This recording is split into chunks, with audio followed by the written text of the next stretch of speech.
سورۃ الفاتحہ جو ہے وہ نزول کے اعتبار سے تو مکی صورت ہے، لیکن پورے قرآن کا مقدمہ ہے۔ قرآن حکیم میں اب جتنے بھی مضامین آئیں گے ان سب کی جڑ سورۃ الفاتحہ کے اندر آ چکی ہے۔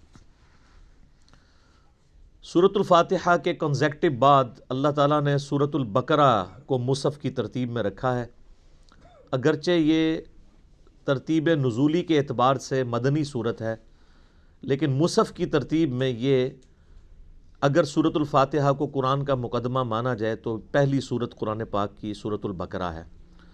اپنے حجم کے اعتبار سے سب سے بڑی صورت ہے قرآن حکیم کی، اور مضامین کی گہرائی کے اعتبار سے بھی اگر کوئی شخص سورۃ البقرہ مکمل کور کر لے تو اسے آلموسٹ پوری کے پورے قرآن پاک کی ڈاکٹرن کلیئر ہو جائے گی، اور ظاہر ہے یہ آلموسٹ 2.5 پاروں پہ پھیلی ہوئی صورت ہے۔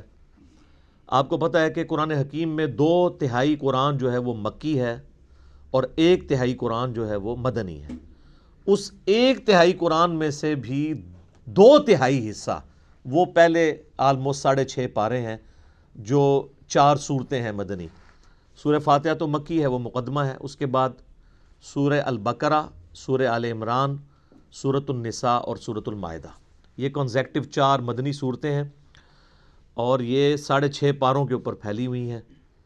حالانکہ یہ ترتیب نزول کے اعتبار سے بعد کی صورتیں ہیں، بلکہ سورۃ المائدہ میں تو کچھ آیات ایسی ہیں جو بالکل اینڈ پہ نازل ہوئی ہیں۔ یہ 4 صورتیں نبی صلی اللہ علیہ وآلہ وسلم کی جو شریعت ہے اس کو آلموسٹ کور کرتی ہیں، پلس آپ علیہ السلام سے جو پہلے اگلی امتیں گزر چکی ہیں، جیوز اور کرسچنز، ان کے جو ایشوز تھے، انہوں نے جو غلطیاں کیں اور اس کی وجہ سے اللہ تعالیٰ کے عذاب کا کوڑا ان پر پڑا، اور الٹیمیٹلی اللہ تعالیٰ نے یہ ڈیسائیڈ کیا کہ اب نئی امت کھڑی کی جائے گی، اور وہ امتیں جو ہزاروں سال سے اللہ تعالیٰ کی طرف سے اس منصب پہ فائز تھی ان کو معزول کیا جائے گا، اور اسی کے سمبل کے طور پہ پھر تحویل قبلہ بھی ہوئی کہ اب امت بھی نہیں کھڑی کی ہے تو اب قبلہ بھی یروشلم کی بجائے خانہ کعبہ ہوگا جو ابراہیمی قبلہ تھا۔ میرا اس پہ بھی ایک کلپ چڑھا ہوا ہے کہ خانہ کعبہ یہ قبلہ اول بھی خانہ کعبہ ہے اور قبلہ آخر بھی خانہ کعبہ ہے۔ بیت المقدس یا یروشلم یہ درمیانی قبلہ ہے، کچھ عرصے کے لیے بیچ میں رہا۔ بہرحال وہ انشاءاللہ جب سورۃ البقرہ میں آیات آئیں گی تو ہم انہیں ڈیٹیل کے ساتھ ڈسکس کریں گے۔ ابھی تو چونکہ میں تعارف کے اوپر بات کر رہا ہوں، تو یہ جو 4 صورتیں ہیں یہ بھی جوڑوں کی شکل میں ہے۔ پہلا جوڑا سورہ البقرہ اور سورہ آل عمران کا ہے۔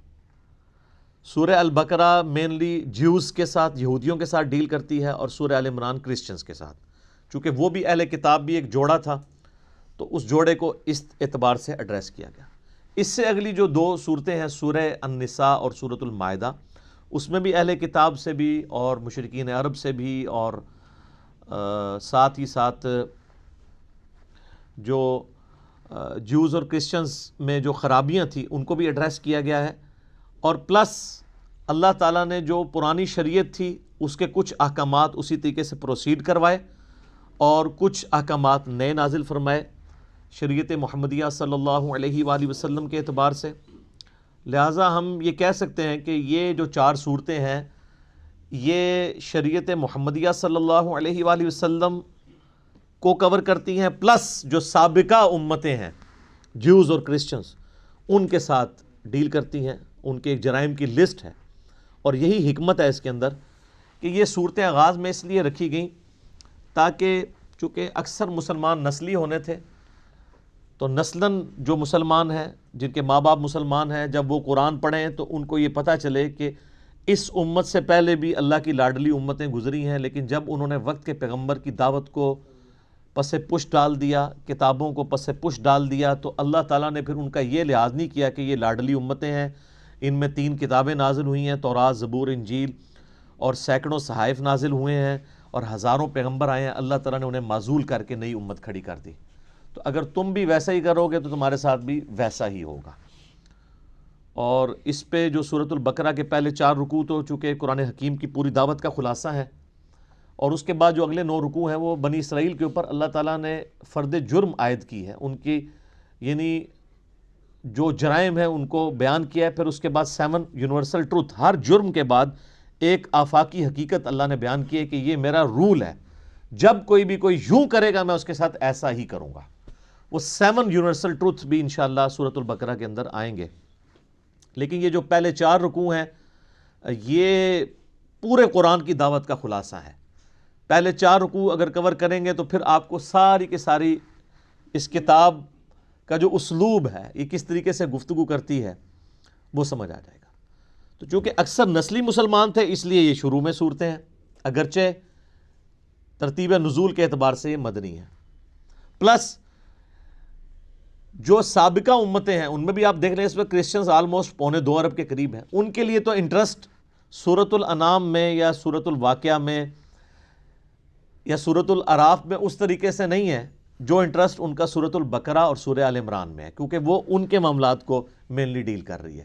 تو اس لیے یہ صورتیں اللہ تعالیٰ نے بڑی حکمت کے ساتھ شروع میں رکھی ہیں، اور یہ یاد رکھیے گا یہ اس وقت جو ہمارے پاس مصحف موجود ہے اپنے نزول کی ترتیب کے اعتبار سے تو ایسا نہیں ہے، لیکن اللہ کے پاس لوح محفوظ میں اسی ترتیب سے ہے، اور اسی ترتیب سے نبی علیہ السلام نے جو دورہ کیا قرآن کا حضرت جبرائیل کے ساتھ، جو میں نے تعارف قرآن میں 6 لیکچر دے دیے ہیں وہ آپ سن سکتے ہیں، تو یہ نبی علیہ السلام نے مصحف خود لکھوایا اسی ترتیب کے ساتھ۔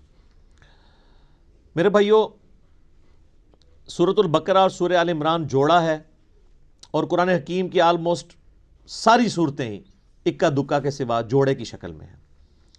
یہ ٹروتھ جو ہے سب سے پہلے ریویل کیا ہے حمید الدین فراہی رحمہ اللہ تعالیٰ نے، جن کو فوت ہوئے آلموسٹ 100 سال گزرے ہوں گے۔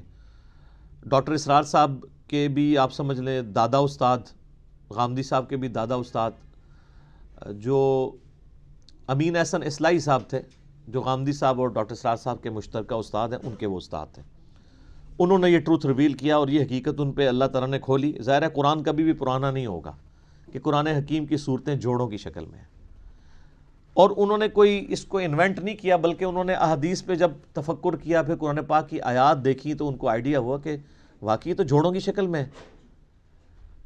صورتوں کو اگر آپ کریٹیکلی واچ کریں، سورۃ الفلق اور سورۃ الناس یہ ایک جوڑا ہے، حدیث میں بھی المعوذتین 2 پناہ دینے والی صورتیں ان کو کہا گیا ہے، اور انسان میں بھی مرد و عورت کا جوڑا جو ہوتا ہے وہ ایک دوسرے کا ریسیپروکل ہوتا ہے، لیکن ایک مشترکہ چیز کی اچیومنٹ کے لیے وہ جوڑا جو ہے یعنی اولاد کی پیدائش کا ذریعہ دونوں کو بنایا گیا۔ سورۃ الفلق اور سورۃ الناس بڑا پرفیکٹ جوڑا ہے۔ سورۃ الفلق میں ان چیزوں کے شر کے اگینسٹ اللہ کی پناہ مانگی گئی ہے جو باہر سے حملہ آور ہوتی ہیں، اور سورۃ الناس میں ان چیزوں کے شر کے اگینسٹ پناہ مانگی گئی ہے جو داخلی ہیں، جو اندر سے حملہ آور ہوتی ہیں۔ تو یہ دونوں چیزیں امپورٹنٹ ہیں، باہر سے حملہ ہونے والی خارجی چیزیں اور داخلی چیزیں، جوڑا ہے۔ سورہ بقرہ سورہ آل عمران بھی جوڑا ہے، سورۃ البقرہ میں جوز اور سورہ آل عمران میں کرسچنز، اور اس کا اشارہ بھی موجود ہے صحیح مسلم کے اندر۔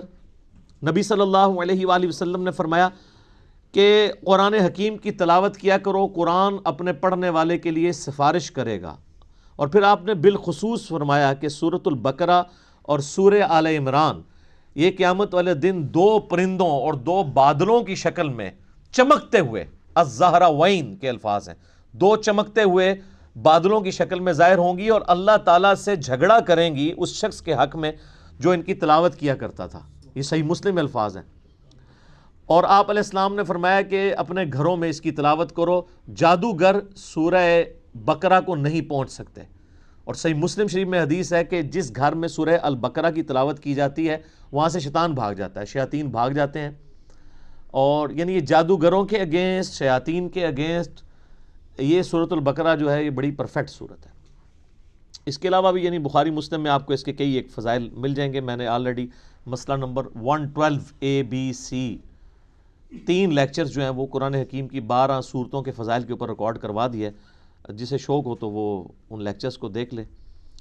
اور مسلم شریف کے یہ بھی الفاظ ہیں کہ نبی علیہ السلام نے فرمایا کہ سورہ البقرہ کو پڑھنا برکت ہے اور اسے چھوڑ دینا حسرت ہے، یعنی اس کے اندر وہ فضائل ہیں کہ وہ کوئی محروم شخص ہی اس سے محروم رہے گا۔ بخاری و مسلم میں ایک اور حدیث ہے، سیدنا اسید بن حضیر رضی اللہ تعالیٰ عنہ کہتے ہیں کہ ایک رات میں سورہ بقرہ کی تلاوت کر رہا تھا تو میرے پاس ایک گھوڑا میرا بندھا ہوا تھا، تو اس نے بدکنا شروع کر دیا، تو میں نے تلاوت روک دی، تو وہ بالکل سٹیبل ہو گیا. پھر میں نے تلاوت شروع کی, وہ بھی دکنا شروع ہو گیا, حتیٰ کہ وہ کہتے ہیں میرا ایک چھوٹا سا بیٹا جو پاس ہی لیٹا ہوا تھا, یحییٰ, مجھے خطرہ ہوا کہ یہ گھوڑا اس پہ نہ چڑھ دوڑے, اتنا بد کے. میں نے پھر تلاوت روک دی. تو میں بڑا پریشان ہوا کہ یہ سورہ البقرہ کی تلاوت کرنے سے یہ اس طرح کے ایفیکٹ کیوں آ رہے ہیں. یہ صحیح مسلم میں بھی ہے, بخاری میں بھی حدیث ہے. تو کہتے ہیں میں نے بائی چانس ہی جب نگاہ اٹھا کے دیکھا تو مجھے اپنے اوپر ایک بہت بڑا بادل نظر آیا جس میں کئی ایک چراغ روشن تھے, اور بیسیکلی وہ فرشتے تھے. اور جب میں تلاوت شروع کرتا تھا وہ بادل نیچے آ جاتا تھا, اور اس کی وجہ سے گھوڑا بھی دکتا تھا. تو صبح کے وقت میں نے نبی علیہ السلام سے جب یہ واقعہ بیان کیا تو آپ علیہ السلام نے فرمایا وہ فرشتے تھے جو تمہاری تلاوت سننے کے لیے آئے تھے, اور اگر تم یہ تلاوت جاری رکھتے تو وہ زمین پہ بھی اتر آتے اور عام لوگ بھی ان کو دیکھ لیتے. اچھا, یہ ایکسپیرینس اب نہیں ہوں گے. اس طرح کے ایکسپیرینسز نبی علیہ السلام کے مبارک دور میں اس لیے ہوتے تھے کہ اللہ تعالیٰ ایک نئی امت کھڑی کر رہا تھا. صحیح بخاری میں حدیث ہے, عبداللہ ابن مسعود کہتے ہیں کہ ہم نے نبی علیہ السلام کے ساتھ اس حال میں کھانا کھایا ہے کہ ہم جب لقمہ توڑ کے منہ میں ڈالنے لگتے تو ہم اس کی تسبیح کی آواز بھی سنا کرتے تھے. آپ ذرا امیجن کریں کہ آپ جناب کھانا کھاتے ہیں, نوالا آپ کے ہاتھ میں, اور اس میں سے آواز آ رہی ہو سبحان اللہ وبحمدہ سبحان اللہ العظیم. اب یہ ایکسپیرینسز جو ہیں وہ صحابہ کرام کو اس لیے ہوتے تھے کہ اللہ تعالیٰ نے ان میں ایمان کوٹ کوٹ کے بھرنا تھا, وہ نئی امت کھڑی کی تھی سر. اس لیے پھر ان کا پیشن آپ نے دیکھا ہے نا کہ بڑی تھوڑی سی جماعت کے ساتھ انہوں نے دنیا کی سپر پاورز الٹ کے رکھ دی ہیں. ان کو ایک لمحے کے لیے بھی شک نہیں ہوا تھا کہ ہم جو ہیں وہ کسی غلط دعوت کو لے کے چل رہے ہیں. اسی تو ان کا کانفیڈنس لیول عروج کے اوپر تھا. تو جب وہ اتنے دلیر لوگ جب ٹکراتے تھے تو سامنے لوگ تو ان کا مقابلہ نہیں کر سکتے تھے. سیدنا خالد بن ولید یعنی ان کی مبارک عادت تھی, جب بھی میدان جنگ میں جاتے تھے تو اپنے مخالف کمانڈر کو یہ خط لکھا کرتے تھے کہ میں ایسی فوج تم سے لڑانے کے لیے لے کے آیا ہوں کہ جتنا تمہیں عورتوں سے اور شراب سے شغف ہے نا, اس سے زیادہ وہ اپنی موت کو عزیز رکھتے ہیں, کیونکہ ان کے لیے ایک جنت استقبال کر رہی ہے. قرآن میں جب آیا کہ بڑھو اس جنت کی طرف جس کی چوڑائی زمین و آسمان کے فاصلے کے برابر ہے سورۃ الحدید میں, تو سر پھر یہی کچھ ہی ہوگا. تو ایسی قوم کا مقابلہ کون کر سکتا تھا؟ تو لیکن اس قوم کو ایمان بالغیب سے ایمان بالشہادہ تک پہنچانے کے لیے نبی علیہ السلام کے مبارک ہاتھوں سے ایسے معجزات کروائے گئے, یا آپ کی مبارک زندگی میں ایسے معجزے ظاہر ہوئے جس سے لوگوں کو یقین آ گیا کہ نبی علیہ السلام اللہ کے سچے پیغمبر ہیں. بخاری مسلم میں کتنی حدیثیں ہیں آپ کی مبارک انگلیوں سے پانی کے چشمے جاری ہوتے ہوئے صحابہ کرام نے دیکھے.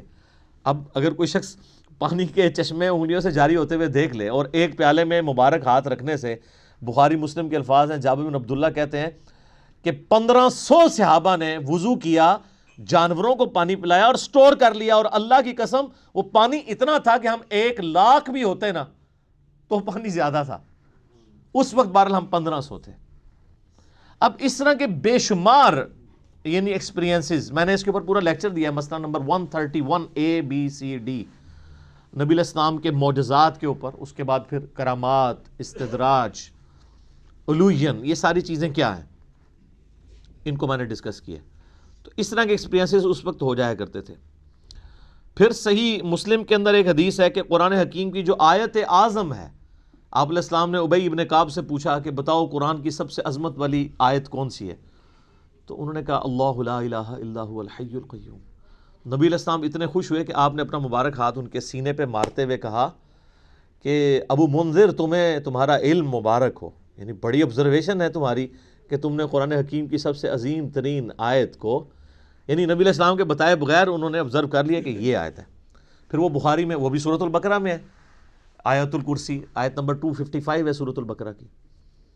پھر بخاری میں وہ بڑی لمبی حدیث ہے جو انسانی شکل میں آ کے شیطان جو ہے وہ مال جو تھا مال غنیمت کہہ لیں, بیت المال کی جو حفاظت کے لیے حضرت ابو ہریرہ کو نبی علیہ السلام نے جو ہے وہ رکھا ہوا تھا. تو رات کے وقت وہ شیطان انسانی شکل میں آتا تھا.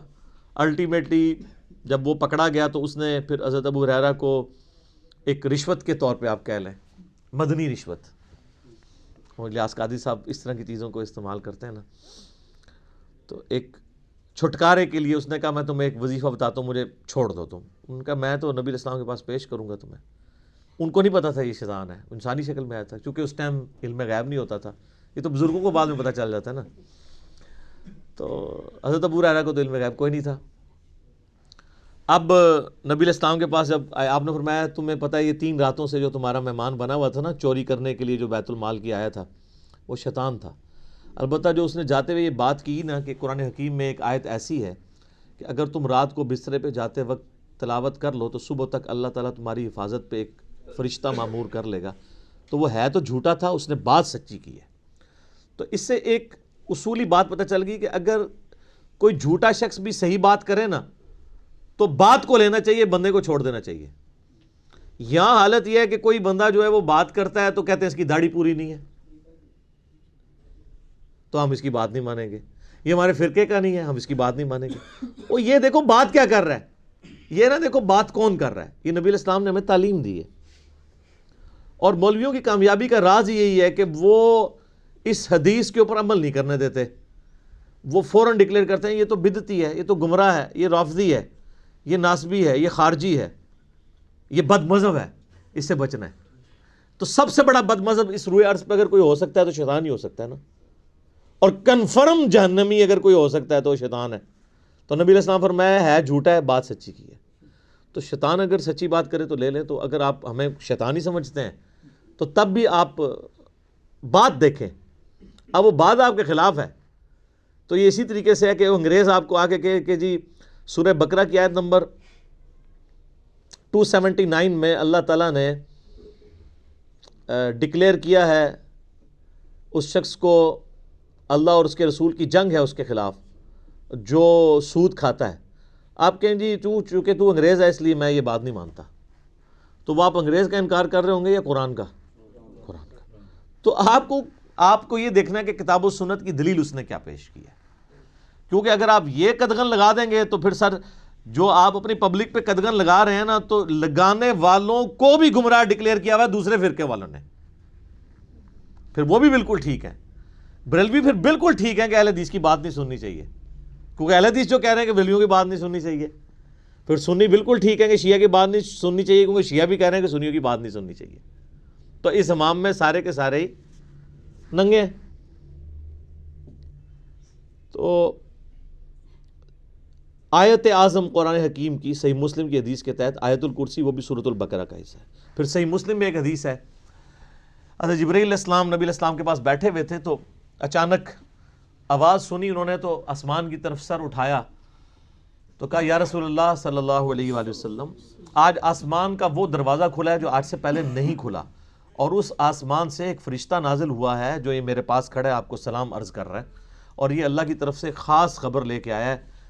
تو پھر اس نے بتایا کہ اللہ تعالیٰ کی طرف سے آپ کو 2 نوروں کی بشارت ہو جو آپ سے پہلے کسی پیغمبر کو نہیں دیے گئے، نمبر 1 سورۃ الفاتحہ، اور نمبر 2 سورۃ البقرہ کی آخری 2 آیات، آمن الرسول بما انزل الیہ من ربہ والمؤمنون۔ اور صحیح بخاری اور مسلم دونوں میں حدیث ہے کہ جو یہ رات کے وقت سورہ البقرہ کی آخری 2 آیات پڑھ لے گا تو اس میں جو کچھ اس نے اپنے رب سے مانگا ہے اس کو عطا کر دیا جائے گا۔ وہ تجدید ایمان ہے، ٹھیک ہے، اس میں سب کچھ ایمانیات ہیں، پھر دعائیں ہیں اللہ سے۔ اسی لیے ہم نے اپنے صبح شام کے اذکار کارڈ، بلو کارڈ کے اوپر یہ وظیفے کے طور پہ لکھا ہوا ہے۔ بہت لمبے وظائف نہیں کر سکتا، کم از کم سورہ بقرہ کی آخری 2 آیات زبانی یاد کر لے، اور پڑھتے رہیں گے تو زبانی یاد ہو جائیں گی۔ تو وہ بھی سورہ بقرہ کے یعنی فضائل کے اندر ہی وہ ساری کی ساری چیزیں آتی ہیں۔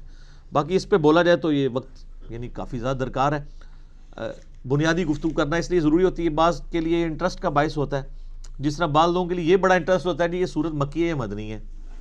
تو یہ بھی کوئی پیٹ نہیں ہے، کئی صورتیں ہیں جن میں اختلاف ہے مکی اور مدنی ہونے پہ، کئی پہ ڈیفینیٹلی ہے، جس طرح کہ اب یہ سورہ بقرہ یہ ڈیفینیٹلی مدنی صورت ہے، پھر اس میں ایسی آیات بھی آئیں گی جو مدینہ شریف سے تعلق رکھنے والے واقعات ہیں۔ ٹھیک ہے، صورت کے اسلوب کو سمجھنے کے لیے اگر کوئی انٹرسٹ کے طور پہ چاہتا ہے، بہرحال اس سے کوئی فرق نہیں پڑتا وہ مکی ہے مدنی ہے، اصل چیز ہے قرآن کا کانٹیکسٹ قرآن کے اندر کلیئر ہے۔ تو آپ یہ دیکھیں، اب اپنے اپنے مصحف کھول لیں آپ، سورۃ البقرہ جو ہے مدنی صورت ہے اور اس میں 286 آیات ہیں۔ اعوذ باللہ من الشیطان الرجیم، بسم اللہ الرحمن الرحیم، الف لام میم، اس کو ایسے ہی پڑھنا ہوتا ہے، الف لام میم نہیں ہے، یہ وہ اردو میں ہے، عربی میں ایسے ہی پڑھنا ہوگا۔ 3 سے 5 الف تک کھینچنا ہوگا، لام کو بھی اور میم کو بھی، اور لام اور میم چونکہ اس کا جنکشن ہے تو میم کے اوپر تشدید بھی ہے، غنہ بھی ہو رہا ہوگا اس اعتبار سے کہ میم کی آواز. تو یہ حروف مقطعات ہیں، اس کے اوپر بڑے لوگوں نے تب آزمائی کی ہے، بڑی کوششیں کی ہیں، سنیوں میں بھی شیعہ کے اندر بھی. ہمارے قریبی دوست ہیں، شیعہ عالم دین ہیں، ثاقب اکبر صاحب، جو ملی یکجہتی کونسل کے سیکٹری بھی ہیں. انہوں نے ایک پوری کتاب لکھی ہے حروف مقطعات کے اوپر. انہوں نے سارے اقوال جو اہل سنت کے ہاں بھی تھے، اہل تشیع کے ہاں بھی تھے، ان سب کے سب اقوال کو جمع کیا ہے. الٹیمیٹلی رزلٹ یہ ہے کہ یہ اللہ اور اس کے نبی علیہ السلام کے درمیان جو ہے کوڈ ورڈز ہیں، اور کچھ الفاظ کو تو ہم قرآن حکیم کی روح سے ان کا مطلب بھی جان سکتے ہیں. اور عربی میں اس وقت عربی لنگوسٹک کے اندر مستعمل تھا اس طرح کے کوڈ ورڈز یوز کرنا. تو اس لیے کبھی بھی مشرکین عرب نے اس کے اوپر اعتراض نہیں کیا کہ یہ اس کا مطلب بتایا جائے ہمیں، کیونکہ ان کے بھی کوڈ ورڈز چلتے تھے. کچھ کا بتا بھی دیا گیا، جس طرح کہ جو سورہ نون ہے، سورۃ القلم بھی جسے کہتے ہیں، پارہ نمبر 29 میں، تو اس میں صاحب الحوت کا ذکر آیا، یعنی مچھلی والے. کون؟ سیدنا یونس علیہ السلام.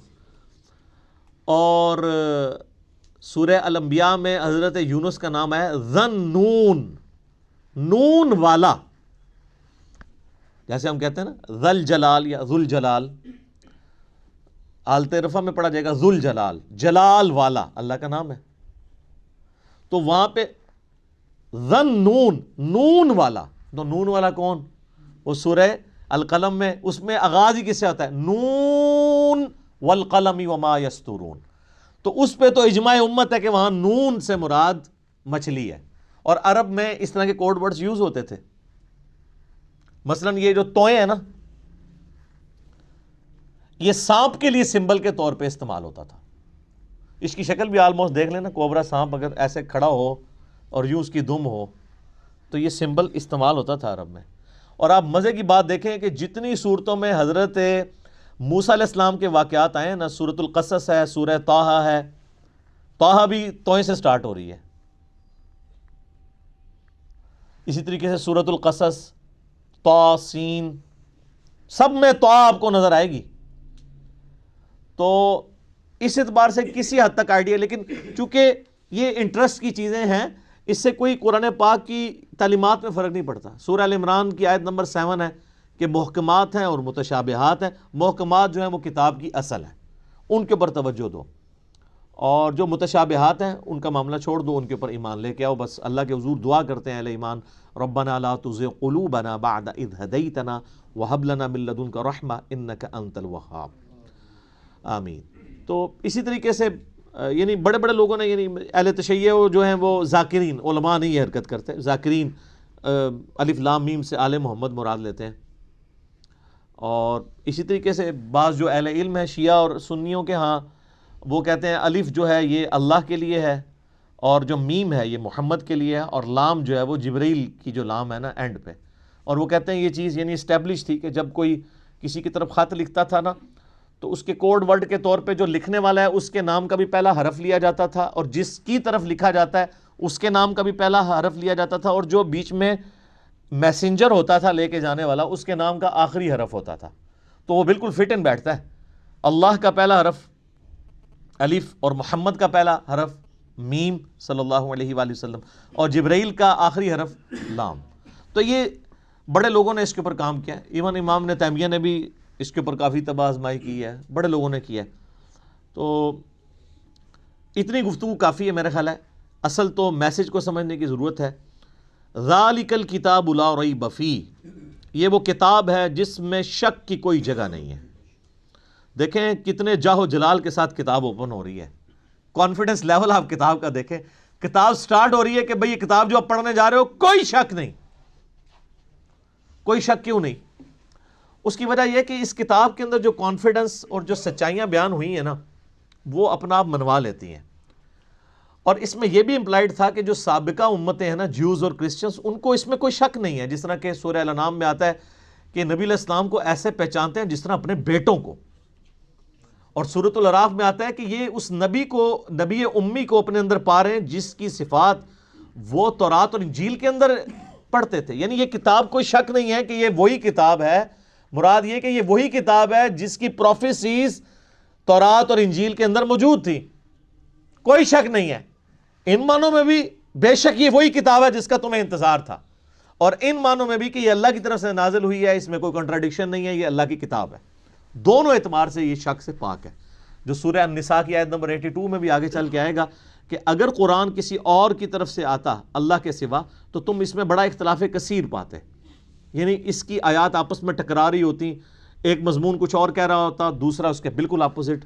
تو اتنی موٹی کتاب بغیر ٹکراؤ کے یہ اللہ کا کلام ہے. اور پھر اس کا جو کانفیڈنس لیول ہے نا, یہ کئی لوگوں کو بڑا اپیل کرتا ہے. یہ عبد الرحیم گرین جو ہے نا, مسلمان ہوئے ہیں نا, جو اس وقت انگلینڈ کے اندر بہت بڑے ایک مسلمان سکالر ہیں, وہ ایسا بندہ ہے کہ یعنی اس وقت جتنے لوگ مسلمان ہوئے ہیں نا بڑے ہائی ٹیر پہ لوگ, ان میں اس طرح کا بندہ کوئی نہیں ہے. یوسف ایسٹس اگر ہیں تو یوسف ایسٹس جو تھے امریکن یعنی پروٹیسٹنٹ ایک پریسٹ تھے, مسلمان ہوئے ہیں.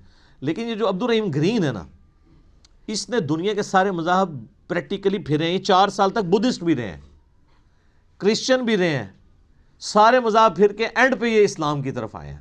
آپ ان کی لائف سٹوری بھی انگلش میں رکھی ہوئی ہے جو انہوں نے سنائی ہے. تو وہ عبد الرحیم گرین کہتے ہیں کہ جب مجھے قرآن یعنی جب میں نے پڑھنا شروع کیا نا, تو میں یعنی قرآن پاک کے کانفیڈنس سے بڑا متاثر ہوا کہ یہ بڑے یعنی پیشن کے ساتھ بات کرتا ہے. نمبر 1. نمبر 2, وہ کہتا ہے قرآن میں اس طرح کا ربط نہیں ہے جو انسانی کتابوں میں ہوتا ہے, کیونکہ قرآن کا سٹائل خطبے کا ہے جو میں پہلے ایڈریس کر چکا ہوں. یہی بات اس نے جوشوا نے بھی کی, جس کا پچھلے دن ہم نے کلپ بھی چڑھایا تھا, how Bible led me to accept Islam. تو وہ بھی یہ کہتا ہے قرآن کا جو کانفیڈنس ہے نا کہ ایسا کرو تو کامیاب ہو, ایسا نہیں کرو گے تو یہ ہو جائے گا. آپ یقین کریں دنیا میں سخت سے سخت طبیعت والے بندے کی کتاب اٹھائیں نا, اس میں آپ کو وہ اعتماد اور وہ پیشن نظر نہیں آئے گا جو کتاب اللہ کے اندر آپ کو نظر آتا ہے. یہ خدا الہ مالک رب ہی اپنی مخلوق سے اس طریقے سے بات کر سکتا ہے. انسان جتنا مرضی بڑا ہو جائے وہ اس طریقے سے گفتگو کر ہی نہیں سکتا, چاہے بھی تو نہیں کر سکتا. یہ اس کتاب کے اندر زور ہے. لا ریب فیہ ھدی للمتقین. اگر فی ہی کو آپ آگے ملا لیں, لا ریب پہ آپ وقف کر لیں, تو پھر یہ معنی بنے گا کوئی شک کی جگہ نہیں ہے. فیہ ھدی للمتقین, اس میں ہدایت ہے پرہیزگاروں کے لیے. فی کو پیچھے کر لیں تب بھی معنی میں کوئی فرق نہیں پڑتا. ھدی للمتقین, یہ قرآن ہدایت ہے ان لوگوں کے لیے جو ڈر جائیں. یہ ترجمہ اصل ترجمہ ہے اس کا. وقا عربی میں کہتے ہیں نا بچنے کو. اچھا ہم جب کہتے ہیں نا قرآن میں ہدایت ہے پرہیزگاروں کے لیے, یہ ترجمہ کر رہے ہوتے ہیں. اچھا تو جو نان پرہیزگار ہیں ان کے لیے ہدایت کہاں ہے؟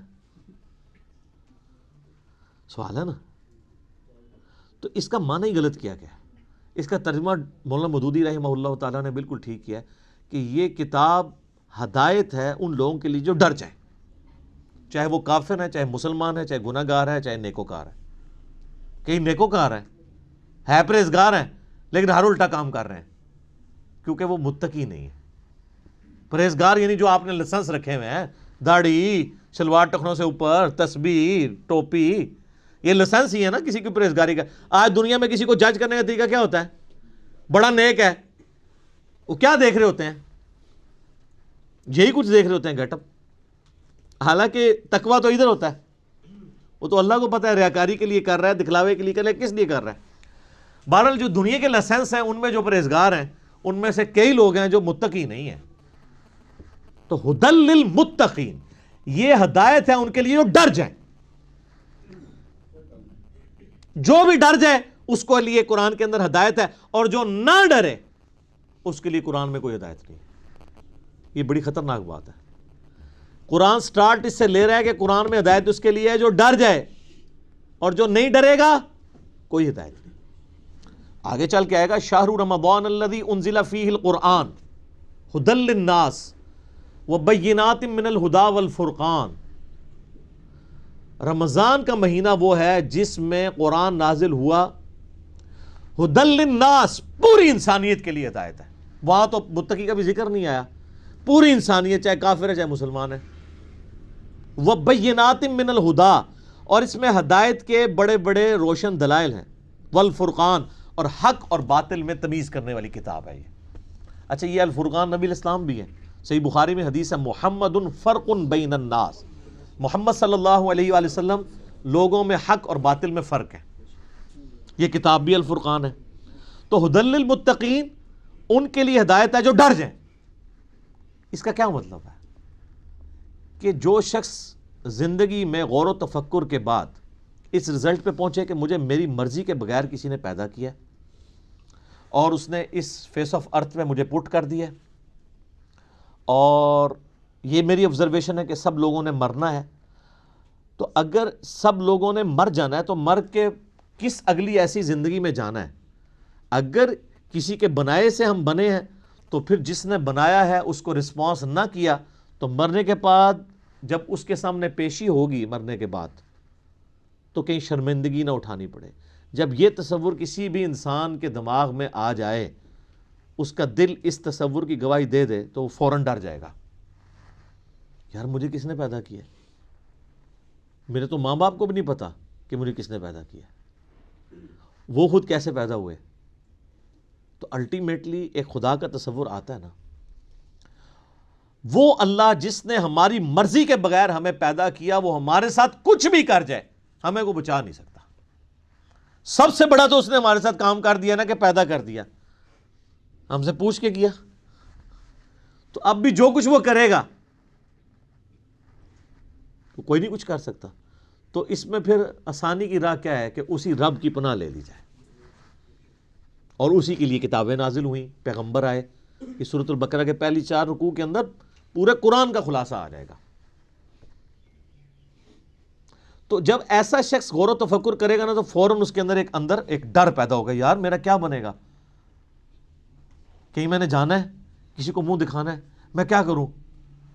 تو اس کے لیے پھر قرآن میں ہدایت ہے.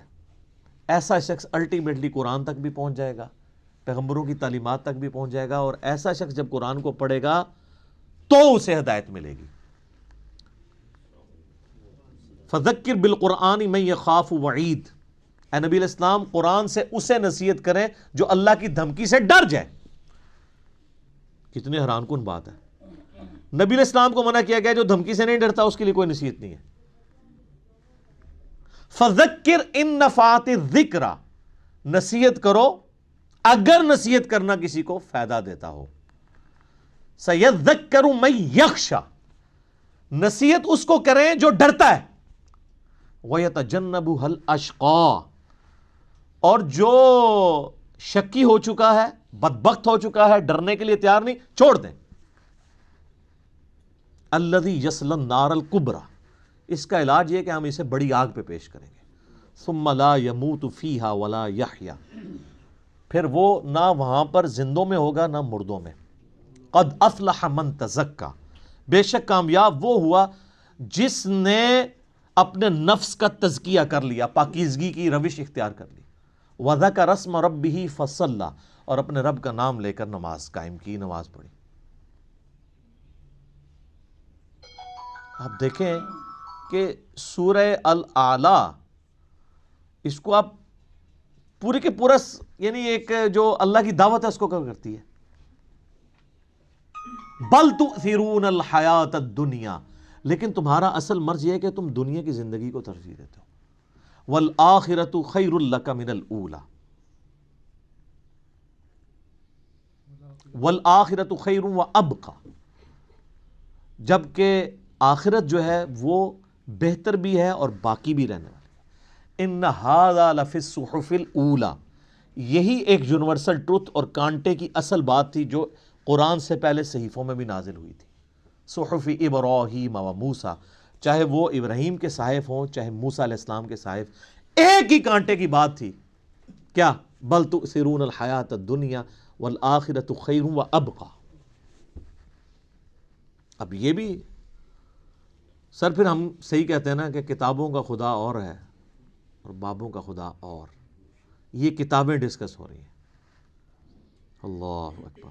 الذین یؤمنون بالغیب, وہ ڈر جانے والے لوگ کون ہیں؟ ان کی نشانی آئی ہے کہ وہ غیب پر ایمان رکھتے ہیں۔ غیب کہتے ہیں ان سین چیز کو۔ جو غیب پر ایمان نہیں رکھتا اس کے لیے قرآن میں کوئی ہدایت نہیں ہے۔ اچھا، غیب پہ سب نے ایمان رکھا ہوا ہے، لیکن جب ان سے پوچھیں گے تو پتا چلے گا واقعی رکھا ہوا ہے۔ کسی بھی شخص سے اگر آپ پوچھیں کہ یہ جو دنیا کا سارے کا سارا نظام چل رہا ہے، ایک بڑا سسٹمیٹک وے سے چل رہا ہے، یہ آرگنائزڈ ہے۔ اب تو جس طرح سائنس نے ترقی کی ہے، پہلے تو وہ زمانہ تھا لوگ کہتے تھے مٹی سے خود بخود ڈڈو بن کے نکل آتے ہیں، نہ اس وقت لوگوں کو ڈی این اے اسٹرکچر کا پتہ تھا، نہ جینز کا۔ اب تو لوگ کہتے ہیں نا جی، نہ جناب، یہ تو پاسبل ہی نہیں ہے، زمین و آسمان کی ساری مخلوقات مل کے مٹی سے ڈڈو نہیں بنا سکتی، یہ بنانے سے بن رہا ہے، انڈے میں سے چوزا بنانے سے نکل رہا ہے۔ تو یہ اتنے آرگنائز چیز ہے، وہ کہتے ہیں نہیں جی، کوئی ایک سپریم بینگ یا کوئی سپر نیچرل ایجنسی ہے جس نے ہر چیز کو ایک ٹریک کے اوپر چڑھایا ہوا ہے کہ ایک بیج بوتے ہیں 6 ارب گنا بڑا درخت بن جاتا ہے۔ اس بیج کے اندر جو زندگی ہے، پھر اس کے اندر کس طریقے سے وہ پرفارم کرتا ہے، پتے، پھر پھول نکلتے ہیں، پھر پھل بنتا ہے، پانی کے ذریعے کیا کچھ ہو رہا ہے۔ یعنی ایک تو ایک ٹاپک ہے، اس پہ گھنٹوں بولا جا سکتا ہے۔ یہ ساری جو فزیکل فنومینا آف نیچر ہے، قانون قدرت ہیں، جب ان کو آبزرو کرتا ہے نا تو غیب پہ سارے ایمان رکھے ہیں کہ نہیں یار کوئی چلا رہا ہے۔ پوچھیں کدھر ہے؟ وہ کہتے ہیں ہمیں نظر نہیں آ رہا، لیکن وہ ایسا باطن ہے کہ اس سے زیادہ ظاہر کوئی نہیں ہے، اور ایسا ظاہر ہے کہ اس سے زیادہ باطن کوئی نہیں ہے۔ اللہ اپنی قدرتوں سے کتنا ظاہر ہے، لیکن سب سے پوشیدہ ہے۔ تو یہ سب کچھ غیب کی طرف انسان کو لے جاتا ہے۔ تو وہ یقین کیے ہوئے ہیں ڈر جانے والے لوگ کہ یار کسی کے کرنے سے ہو رہا ہے۔ یہ جو ہارمنی ہے یونیورس کے اندر، سر اب جو کچھ ہمیں پتہ چل رہا ہے سائنس کی برکت سے، تو انسان پریشان ہو جاتا ہے کہ یہ نظام چل رہا کیسے ہے۔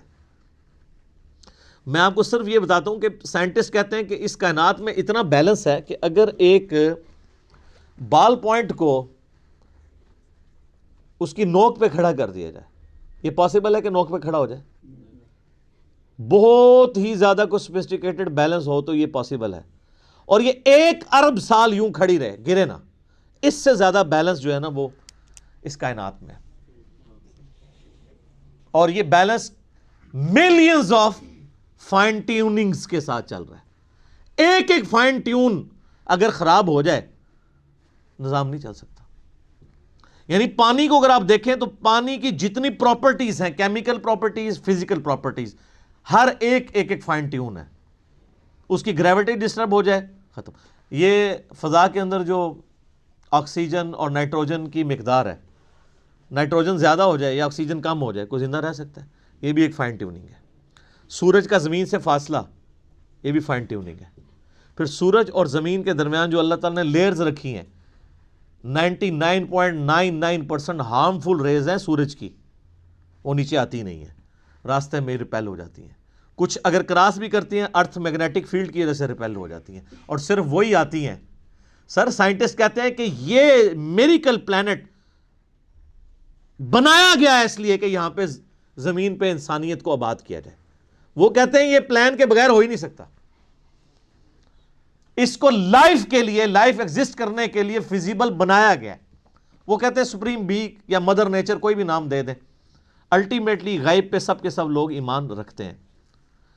تو سر جب وہ اس طرح کے غیب پر ایمان رکھنے والے لوگ ہوں گے تو پھر الٹیمیٹلی ان کے اندر ایک کوالٹی پیدا ہو جائے گی کہ وہ اس گاڈ کو رسپانس کریں گے۔ وہ کہیں گے بس سب کچھ پھر تو ہی تو ہے، تیرے لیے سب کچھ ہونا چاہیے۔ تو وہ اگلی بات ہے، وَيُقِيمُونَ الصَّلَاةَ، نماز قائم رکھتے ہیں۔ پھر وہ نماز پڑھتے نہیں ہیں، نماز پڑھنے والے بہت ہیں، قائم رکھنے والے بہت تھوڑے ہیں۔ یعنی نماز کا پھر حق ادا کرتے ہیں۔ ایک تو اس میں ظاہر ہے سب سے بہتر چیز وہی ہے، یعنی پاکیزگی کا اعتبار سے اور پھر پروٹوکول سے نماز پڑھنا۔ پھر اس کے بعد نماز پڑھنے کے بعد جب آپ حقوق العباد کے معاملات میں آئیں گے تو آپ واقعی جس خدا کو آپ نماز کے اندر مانے ہوئے تھے، نماز کے باہر بھی اسی خدا سے ڈرتے ہوئے آپ ہیرا پھیری نہیں کریں گے، ڈنڈی نہیں ماریں گے، رشتہ داروں کے حقوق نہیں دبائیں گے، ماں باپ کے ساتھ بد اخلاقی نہیں کریں گے، بیوی بچوں کے حقوق نہیں سلب کریں گے، کسی کی جائیداد نہیں ہتھیائیں گے، کسی کو دھوکہ نہیں دیں گے، دودھ میں پانی نہیں ملائیں گے، حرام خوری نہیں کریں گے۔ یہ سب کی سب چیزیں نماز قائم کروا رہی ہوں گی آپ سے۔ تو نماز قائم کرتے ہیں۔ اور یہ جو الصلاۃ ہے نا جی، اس کا ترجمہ ویسے انگلش میں لوگ پریئر کر دیتے ہیں، پریئر اپروپریٹ ٹرانسلیشن بن ہی نہیں سکتی الصلاۃ کی۔ اردو میں ہم یا فارسی میں نماز کہتے ہیں، الصلاۃ بیسیکلی ورشپ ہے۔ ہم اللہ کی پریئر نہیں کرتے ہیں، ورشپ بھی کرتے ہیں پلس پریئر۔ نماز پریئر تو ہوتی ہے دعائیں، جس طرح کرسچنز آپ دیکھیں اپنے گرجوں میں جا کے میوزک کے ساتھ بھی دعائیں کر رہے ہوتے ہیں، وہ صرف پریئر ہے، وہ نماز نہیں پڑھ رہے ہوتے۔ ہم نماز پڑھتے ہیں صلاح، جس میں پریئر بھی ہوتی ہے اور ورشپ۔ ورشپ ہوتی ہے کہ آپ جس کو اپنا الہ مانے ہوئے اس کے سامنے پوسچرز بناتے ہیں۔ تو ہم اپنے خدا کے سامنے پوسچرز بناتے ہیں نا، قیام کی حالت میں کھڑے ہوتے ہیں، اس طرح بھی پوسچر بناتے ہیں، ایسے بھی پوسچر بناتے ہیں، چاہے وہ ربنا لک الحمد کے بعد بنا لیں یا قیام میں بنا لیں، پوسچر یہ بھی ایک بناتے ہیں ارسال الیدین والا۔ پھر گھٹنے پہ ہاتھ رکھ کے رکوع کی حالت میں اللہ کے سامنے پوسچر بناتے ہیں، پھر الٹیمیٹلی اپنا ماتھا زمین پہ رکھ کے پوسچر بناتے ہیں، پھر بیٹھ کے پوسچر بناتے ہیں۔ یہ سارے کے سارے جو پوسچرز ہیں ہماری ادائیں ہیں، اور پھر ہر ادا کے اندر ہم اذکار بھی کر رہے ہوتے ہیں، پریئرز بھی کر رہے ہوتے ہیں۔ تو پریئر پلس پوسچرز یہ مل کے ورشپ اور عبادت اور صلاح بنتی ہے۔ وَمِمَّا رَزَقْنَاهُمْ يُنْفِقُونَ، اور وہ خرچ کرتے ہیں اس رزق میں سے جو ہم نے ہی ان کو دیا تھا۔ کیا بات ہے، ساتھ ہی کہہ دیا کہ اگر کر رہے ہو تو کسی کو اکڑ نہ آ جائے، دیا بھی ہمارا ہوا ہے۔ اور اس میں یہ چیز بھی امپلائڈ ہے کہ جو شخص گاڈ کانشیسنس رکھے گا، تقوی رکھتا ہوگا نا، وہ جیب ضرور ڈھیلی کرے گا۔ انسان جیب وہیں ڈھیلی کرتا ہے، پیسہ وہیں پہ خرچ کرتا ہے جہاں اس کا کوئی مفاد ہو۔ اب جس کا یہ یقین ہی نہیں ہے کہ اللہ تعالیٰ نے مجھے یہ مال خرچ کیا ہوا واپس لوٹانا ہے 700 گنا یا اس سے بھی بڑھ کے قیامت والے دن، وہ تو نہیں جیب ڈھیلی کرے گا۔ تو قرآن میں آیا کہ اپنے دیے ہوئے مال میں سے جو اللہ نے تمہیں دیا ہے خرچ کرو، لیکن ہم لوگ لوگوں کے دیے ہوئے مال میں سے خرچ نہیں کرتے، اپنے اوپر لگاتے ہیں۔ یہ کچھ ہو رہا ہے۔ کتنے لوگ ہیں، ایک امام مسجد صاحب تھے، ان کا فون آیا ایک دفعہ اکیڈمی میں، کئی سال پہلے کی بات ہے، کہتے ہیں جی اس آیت نے میری زندگی بدلی ہے۔ کہتے ہیں میں نے جب قرآن ترجمے سے پڑھنا شروع کیا نا، تو میں جب اس آیت پہ پہنچا تو ادھر ہی میں رک گیا۔ میں نے کہا میں تو لوگوں کے دیے ہوئے مال کو اپنے اوپر خرچ کر رہا ہوں۔ تو قرآن تو کہتا ہے کہ وہ ہمارے دیے ہوئے مال میں سے اللہ کی راہ میں خرچ کرتے ہیں۔ کہتے ہیں اس دن میں نے طے کیا کہ میں نے کوئی تنخواہ نہیں لینی، فی سبیل اللہ نمازیں اور قرآن لوگوں کو پڑھانا ہے، اور جو میرے اپنا کوئی میں نے سورس آف انکم مینیج کیا، میں اس میں سے نکال کے اللہ کی راہ میں دیتا ہوں۔ یہاں آپ دیکھ لیں علماء کتنی لگژریس لائف انجوائے کر رہے ہیں، اور نام لیتے ہیں جو بیت المال سے تو خلفۂ راشدین کا خلیفہ بھی وظیفہ آتا تھا۔ خلفۂ راشدین کا وظیفہ یہ آتا تھا کہ آپ جناب لینڈ روور گاڑیاں خریدیں اور 4 پیچھے وہ باڈی گارڈ بٹھائیں جو ایک وقت میں 2 کلو چھوٹا گوشت کھا جاتے ہیں۔ سر خلفۂ راشدین تو سوکھی کھانے والے تھے۔ ایک عام مہاجر کا جو وظیفہ تھا وہ خلفۂ راشدین کا لگا ہوا تھا۔ ہم نہیں کہتے امام مسجد کی تنخواہ حرام ہے، ہم کہتے ہیں پھر سبسسٹنس لیول پہ آخرت بھی لینی ہے، دوویں جانے مٹھے باہو نہ، آخرت لینی ہے تو پھر آپ کو دنیا کا کمپرومائز کرنا پڑے گا۔ سبسسٹنس لیول پہ بالکل ٹھیک ہے، ہم کبھی بھی اسے کنڈم نہیں کرتے۔ میں جو مولویوں کے چندے اور قربانی کے کھالوں کی مخالفت کرتا ہوں نا، اس سے مراد کبھی بھی میرا یہ نہیں ہے۔ میں تو شروع سے یہ کہہ رہا ہوں کہ جو دین کے لیے وقف ہیں ان کی جو فائنانس ہے وہ باقی مسلمانوں کا کام ارینج کریں۔ میں اختلاف یہ کرتا ہوں کہ اس کے اوپر یہ جدادیں جو بنا رہے ہیں اور جو لگژریس لائف گزار رہے ہیں، اسلام آباد میں ہزاروں امام مسجد آپ کو ایسے مل جائیں گے، چلیں ہزاروں میں ایگزیجریشن ہو جائے گی، سینکڑوں، کہ جو سائیکل پہ آئے تھے آج انہوں نے ہونڈا سیوک رکھی ہوئی ہے، ساتھ ڈرائیور بھی رکھے ہوئے ہیں، ان کی کوئی فیکٹری نہیں ہے، کوئی دکان نہیں ہے۔ اللہ کا فضل ہے، اللہ کا فضل یہ ہے کہ ایک مسجد پہ وہ قبضہ کرتے ہیں۔ وہ آپ اسلام آباد میں تو یہ حالت ہے نا، ابھی اجاڑ زمین پڑی ہوئی ہوتی ہے، سی ڈی اے سے لوکیٹ کراتے ہیں کدھر مسجد بننی ہے، وہاں جا کے وہ ایک چھوٹا سا کمرہ ہو، ہمیں بھی ترس آ رہا ہوتا ہے یار کتنی مشکل ہے، اور نہ پائی بڑی بڑی انویسٹمنٹ کر رہے ہیں، دنیا کی کوئی انویسٹمنٹ کا مقابلہ نہیں کرتی۔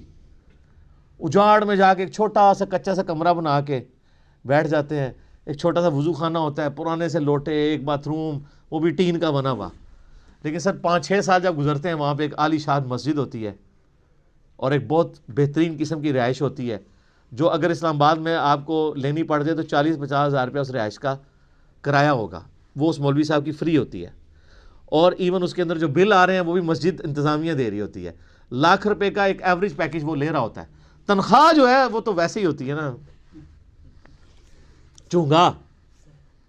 اور اس کے علاوہ جو جمعے کی نماز کے بعد جو لوگ ویسے مٹھی میں رکھ کے چلے جاتے ہیں وہ اولادہ سے، ٹھیک ہے نا. تو یعنی ایک پورا ایک سسٹم ہے جو اس کے اوپر چل رہا ہے. تو ہم کہتے ہیں سبسسٹنس لیول کے اوپر لائف گزاریں. پھر آپ نام لیں خلفائے راشدین کا، لیکن اچھا آپ کو واقعات تو سنائیں گے کہ حضرت عمر سے پوچھ لیا جی وہ کرتا کیسے سلوایا آپ نے. تو یہ جو واقعہ سنا رہے ہیں اسی سے وہاں کھڑے ہو کے نا سر آپ نے یہ گاڑی کہاں سے لی ہے، تو اس کے وہ دہشت گرد قسم کے مریدین آپ کو پکڑ لیں گے کہ آپ کو تمیز نہیں بات کرنے کی. یعنی اس کا مطلب ہے یہ سیدنا عمر سے بھی بڑا اپنے آپ کو سمجھتے ہیں. دیکھیں نا، تو پھر ہمیں واقعات کیوں سناتے ہیں آپ اگر خود آپ عمل نہیں کرتے؟ تو اللہ کے دیے ہوئے مال میں سے اس کی راہ میں خرچ کرتے ہیں. بخاری مسلم میں حدیث ہے، انسان کہتا ہے میرا مال میرا مال میرا مال، اور تیرا مال تو نبی علیہ السلام فرمایا وہ ہے جو تو نے کھا لیا یا پہن کے بوسیدہ کر لیا یا اللہ کی راہ میں خرچ کر کے قیامت والے دن کے لیے سٹور کر لیا اللہ کے ڈیوائن بینک میں، باقی تو تیرے ورثہ کا مال ہے.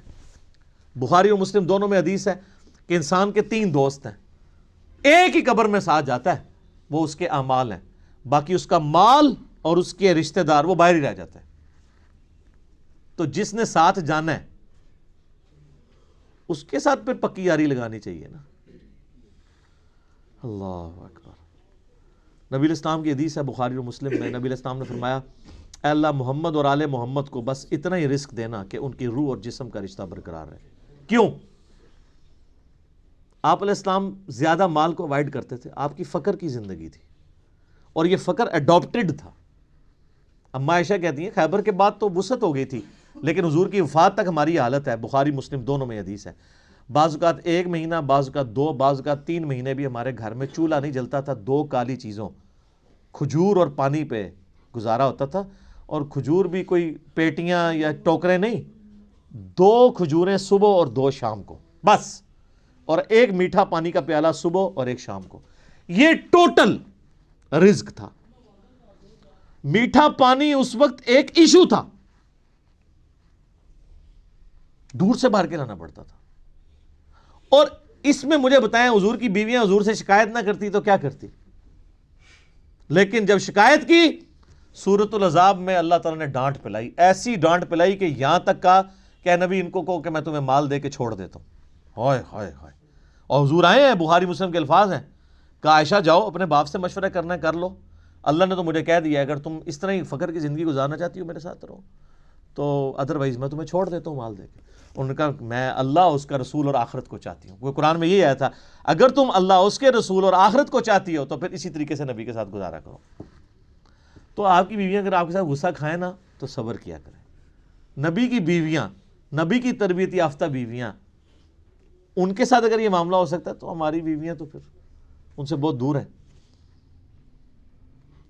تو یہ فقر کی زندگی نبی علیہ السلام کی اسی لیے اڈاپٹڈ تھی.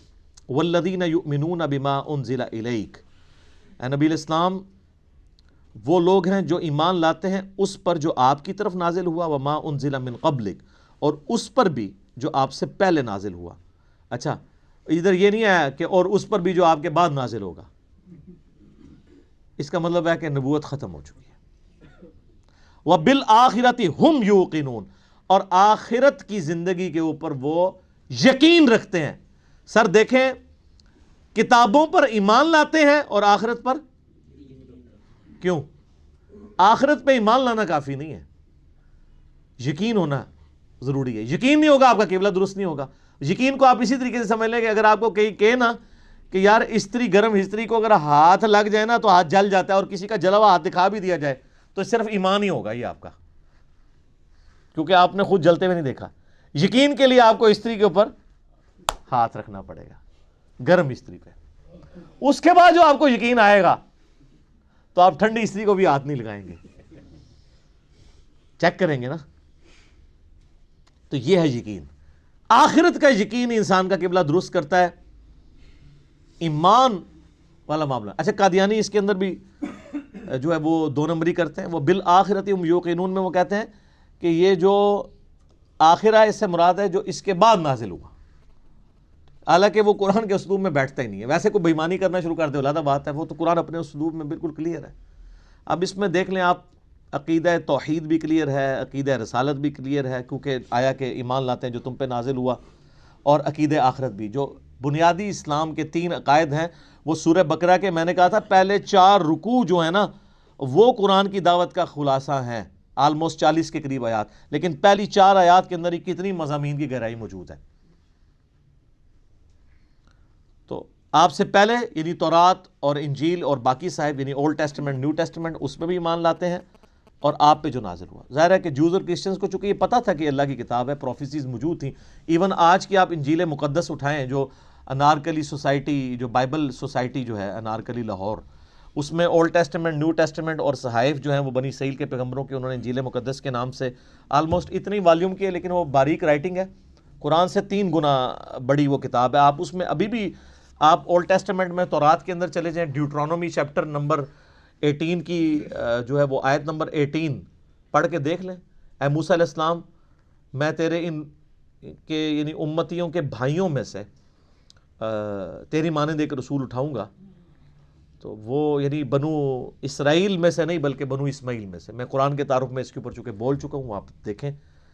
اسی طریقے سے گاسپل آف جان جو ہے نیو ٹیسٹمنٹ میں، اس میں چیپٹر نمبر 15 سے لے کے 18-19 تک آپ کو نبی علیہ السلام کے علاوہ کے حوالے سے پروفیسیز ملیں گی حضرت عیسیٰ علیہ السلام کی، کہ جی مجھے تم سے ابھی بہت کچھ کہنا ہے لیکن تم اس کے متحمل نہیں ہو. جب وہ دنیا میں ہستی تشریف لائیں گی، میں تمہارے آسمانی جو باپ ہے یعنی خدا سے یہ بات کروں گا کہ وہ ہستی تم میں آئے اور وہ تمہیں وہ چیزیں سکھائیں گی جس کے ابھی تم متحمل نہیں ہو. وہ اللہ تعالیٰ ان کے منہ میں اپنا کلام ڈالے گا، وہ اپنی خواہش نفس سے کچھ نہیں کہیں گی، وہ وہی کہیں گی جو اللہ ان کو وہی کرے گا. وہی جو ہم کہتے ہیں نا وَمَا يَنطِقُ عَنِ الْهَوَىٰ إِنْ هُوَ إِلَّا وَحْيٌ يُوحَىٰ. تو نبی علیہ السلام، اور اس میں الفاظ ہیں کہ وہ دنیا میں میرا نام روشن کریں گی. حضرت عیسیٰ علیہ السلام کا نام پھر دیکھیں کیسا روشن ہوا ہے. ان کے اوپر جو جیوز نے تہمتیں لگائی تھیں وہ اس کتاب نے دور کی، اور کرسچنز نے جو ان کے نام پہ شرک کھڑا کیا تھا اس کو بھی دور کیا. تو حضرت عیسیٰ ابن مریم علیہ السلام، اللہ تعالیٰ نے اس قرآن کے ذریعے ان کا نام دنیا میں روشن کیا. اسی لیے آپ دیکھیں اس وقت جو سب سے زیادہ نان مسلم ہو رہے ہیں نا وہ کرسچنز ہیں، کیونکہ مسلمز ہی اونلی بلیورز ہیں on the face of earth, Christians کے علاوہ جو حضرت عیسیٰ کو پیغمبر مانتے ہیں. یہودی تو ان کو دجال کہتے ہیں نعوذ باللہ، اور وہ ایک مسیح کے انتظار میں ہے جو آ کے جا چکا ہے. اب جب دجال آئے گا اس کو وہ مسیح مان لیں گے، حالانکہ جو ان کی کتابوں میں مسیح تھا وہ عیسیٰ ابن مریم تھے جن کو انہوں نے انکار کر دیا. اور کرسچنز نے ان کے بارے میں ڈیوینٹی کلیم کر دی، کسی نے خدا کا بیٹا کہہ دیا اور کسی نے کہہ دیا یہ خود ہی خدا ہیں. اللہ تعالیٰ نے ان تمام نظریات کا رد اس کتاب میں کر کے حضرت عیسیٰ علیہ السلام کی صفائی پیش کی، صحیح عقائد بتائے، جوز کی غلطیاں ہائی لائٹ کی، کرسچنز کی وہ انشاءاللہ آگے شروع ہوں گا. اب آگے جو ہے وہ انسانیت میں جو 3 گروہ ہیں ان کا ذکر آئے گا، کہ یہ تو ایمان والے جو گروہ ہیں ان کے بارے میں، بلکہ ایک آیت اس کے ساتھ آپ اگر جوڑ ہی لیں تاکہ یہ مضمون مکمل ہو جائے. اگلی آیت جو ہے نا، اولئک علی ھدی من ربہم واولئک ھم المفلحون، ایسے ہی لوگ اپنے رب کی طرف سے ہدایت پہ ہیں اور ایسے ہی لوگ کامیاب ہونے والے ہیں. یہ پہلی 5 آیات کے اندر اللہ تعالیٰ نے انسانیت کے پہلے گروہ کا ذکر کیا ہے جو ایمان تک پہنچے گا. اس کے بعد پھر کافروں کا ذکر آئے گا، پھر اس کے بعد منافقین کا. یہ 3 گروہوں کا ذکر آئے گا. آج ہم نے سورۃ البقرہ کی پہلی 5 آیات کے اندر ان لوگوں کو کور کر لیا ہے، اور اس کا پھر کنکلوژن بھی اللہ نے سنا دیا کہ کامیاب لوگ پھر یہی ہوں گے. ٹھیک ہوگا جی.